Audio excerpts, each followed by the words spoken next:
بسم اللہ الرحمن الرحیم۔ السلام علیکم ورحمۃ اللہ وبرکاتہ۔ سکون وہی حاصل کر سکتا ہے جس نے اپنے اندر جھانکنے کا ہنر سیکھا ہو اور اپنی ذات کی پہچان کی ہو۔ زندگی ایک میدان جنگ ہے جہاں ہار بھی جیت کا پیش خیمہ ہوتی ہے۔ رشتے موتیوں کی طرح ہوتے ہیں، کوئی گر بھی جائے تو جھک کر اٹھا لینا چاہیے۔ ایک بہترین کتاب 100 اچھے دوستوں کے برابر ہے، لیکن ایک اچھا دوست لائبریری کے برابر ہے۔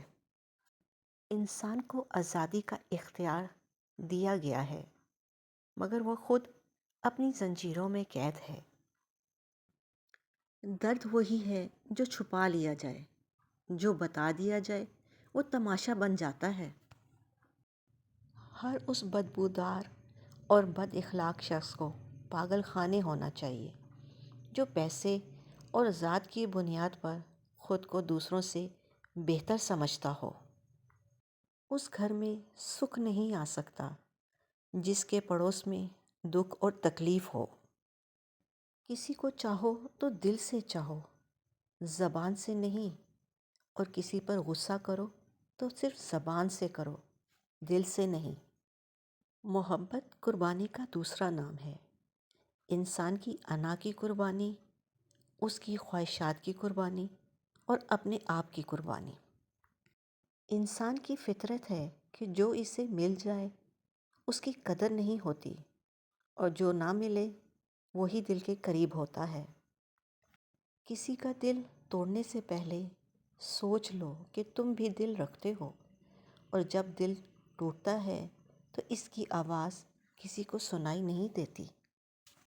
زندگی میں اگر محبت کرنے کا اتفاق ہو تو عاجز لوگوں سے کریں۔ عاجز لوگ تکلیف نہیں دیتے، محبت کے بدلے عشق کرتے ہیں۔ عزت نفس کی ایک شکل یہ بھی ہے کہ آپ اس شخص سے دوری بنائے رکھیں جسے آپ کی قیمت کا اندازہ نہ ہو۔ دنیا کی چیزوں سے دل لگا لینا انسان کی تباہی کا باعث ہے۔ حقیقی خوشی اور سکون دل کی پاکیزگی میں ہے۔ جو کسی کا برا نہیں چاہتا ان کے ساتھ کوئی برا نہیں کر سکتا، یہ میرے رب کا وعدہ ہے۔ ہم زندہ بندوں کو روٹی تو نہیں دیتے، مگر مرے ہوئے کے نام پر دیگیں ضرور دیتے ہیں۔ دیواروں کے پاس کان ہو یا نہ ہو، فرشتوں کے پاس قلم ضرور ہوتا ہے۔ وقت آپ کا ہے، چاہو تو سونا بنا لو یا پھر چاہو تو سونے میں گزار دو۔ الفاظ انسان کے غلام ہوتے ہیں، مگر صرف بولنے سے پہلے تک۔ بولنے کے بعد انسان اپنے الفاظ کا غلام بن جاتا ہے۔ مضبوط اور ثابت قدم رہیں، دنیا ماں نہیں جو آپ پر ترس کھائے گی۔ بد نصیب ہے وہ شخص جسے اپنے رب سے دعا مانگنے کا بھی وقت نہ ملے۔ انسان کا سب سے بڑا دشمن اس کا اپنا نفس ہوتا ہے۔ جب تک نفس کی لڑائی جاری رہے سکون نصیب نہیں ہوتا۔ درد کے بغیر زندگی بے معنی ہے۔ درد انسان کو اپنی حقیقت سے روشناس کراتا ہے اور زندگی کو نکھار دیتا ہے۔ ہر انسان اس انسان کی باتیں چپ چاپ سنتا ہے جسے کھو دینے کا ڈر اسے سب سے زیادہ ہوتا ہے۔ مشکل وقت میں ہمیشہ دعا مانگا کرو، کیونکہ جہاں انسان کا حوصلہ ختم ہوتا ہے وہاں سے اللہ پاک کی رحمت شروع ہوتی ہے۔ جس شخص کے دشمن نہ ہوں اور سب دوست ہوں اس جیسا منافق کوئی نہیں، کیونکہ دشمن اسی کے ہوتے ہیں جو حق کی بات کہتا ہے۔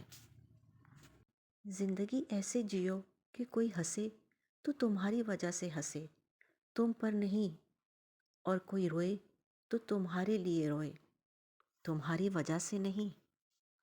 زندگی ہر شخص کو عزیز ہوتی ہے، لیکن ایک بلند نظر انسان کو عزت زندگی سے زیادہ عزیز ہوتی ہے۔ اگر آپ نہیں چاہتے کہ آپ کی زندگی تباہ ہو تو ان لوگوں سے دور رہو جنہوں نے اپنی زندگی خراب کی ہے۔ دنیا کو سچا ہونے کی دلیل مت دو، بس یہی سوچ رکھو کہ اللہ سب جانتا ہے۔ جن کی کوئی عزت نہیں ہوتی وہ دوسروں کو بے عزت کر کے فخر محسوس کرتے ہیں۔ وقت، محبت اور تعلق خریدا نہیں جا سکتا، لیکن ان کے کھو جانے کے بعد ان کی قدر و قیمت کا احساس ہوتا ہے۔ ہماری زندگی میں آنے والے غلط لوگ ہی صحیح معنوں میں زندگی کا مطلب سمجھاتے ہیں۔ آپ کی زندگی میں مشکلات آپ کو تباہ کرنے کے لیے نہیں آتی، بلکہ آپ کی پوشیدہ صلاحیتوں کو کھولنے کے لیے آتی ہیں۔ دنیا کا سب سے برا احساس یہ جاننا ہے کہ آپ کو کسی ایسے شخص نے استعمال کیا ہے اور جھوٹ بولا ہے جس پر آپ کو سب سے زیادہ بھروسہ تھا۔ تمام پرندے بارش کے دوران پناہ تلاش کرتے ہیں، لیکن باز پھر بھی پرواز کرتا رہتا ہے۔ مصیبت عام ہے، لیکن رویوں میں فرق ہے۔ زندگی میں خود کو کبھی کسی کا عادی مت بنانا، کیونکہ انسان بہت خود غرض ہے۔ جب آپ کو پسند کرتا ہے تو آپ کی برائی بھول جاتا ہے، اور جب آپ سے نفرت کرتا ہے تو آپ کی اچھائی بھول جاتا ہے۔ جھوٹے اور بناوٹی لوگوں کی نشانی یہ ہوتی ہے کہ دور سے وہ بڑے نفیس اور خوبصورت لگتے ہیں، لیکن قریب سے ملنے پر وہ بیکار اور نکمّے ہوتے ہیں۔ غریب انسان کا کوئی دوست نہیں ہوتا، وہ اکیلے ہی خوش فہمیوں کا شکار رہتا ہے۔ وہ افراد جو فضول سوال سے نمٹنے کے لیے فطری طور پر طنز کا استعمال کر سکتے ہیں، ان کا دماغ صحت مند ہوتا ہے۔ رشتے پودوں کی طرح ہوتے ہیں، جس طرح پانی نہ ملنے سے پودے مرجھا جاتے ہیں، اسی طرح پیار اور وقت نہ ملنے سے رشتے بھی مرجھا جاتے ہیں۔ کسی بے وقوف کے ساتھ بحث مت کیجیے، وہ آپ کو مٹی گاڑے میں گھسیٹ دے گا، کیونکہ اس کو لت پت ہونے میں مزہ آ رہا ہوگا اور آپ خوار ہو رہے ہوں گے۔ اپنا اور اپنوں کا خیال رکھیں، خوش رہیں، خوشیاں بانٹیں۔ اللہ نگہبان۔